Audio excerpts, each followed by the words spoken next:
High up in the Dolomites, in the town of Cortina d'Ampezzo, the heat is on.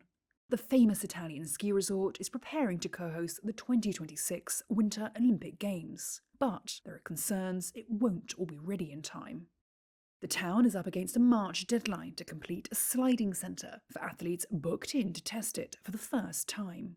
But finishing the centre, which will stage Olympic bob, skeleton and luge competitions, is giving local organisers a headache, especially because climate change has meant natural snow is in short supply.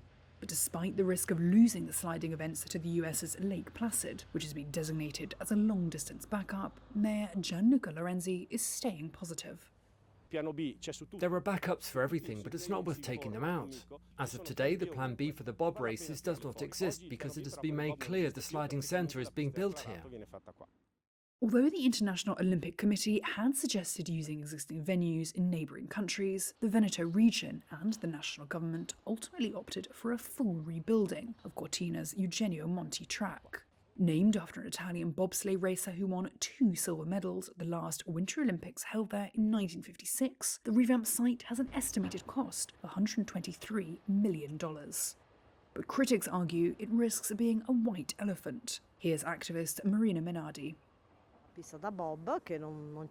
We won't need the sliding centre because bobsleigh is a sport that no longer has any athletes, and it will be difficult, I would say impossible, to relaunch because it doesn't even have media exposure, and it is difficult to find sponsors.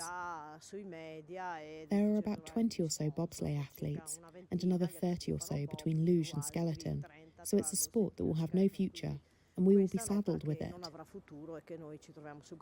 Some 90% of Italy's ski slopes rely on artificial snow, compared with 70% in Austria and 39% in France, according to environmental lobby Legambiente.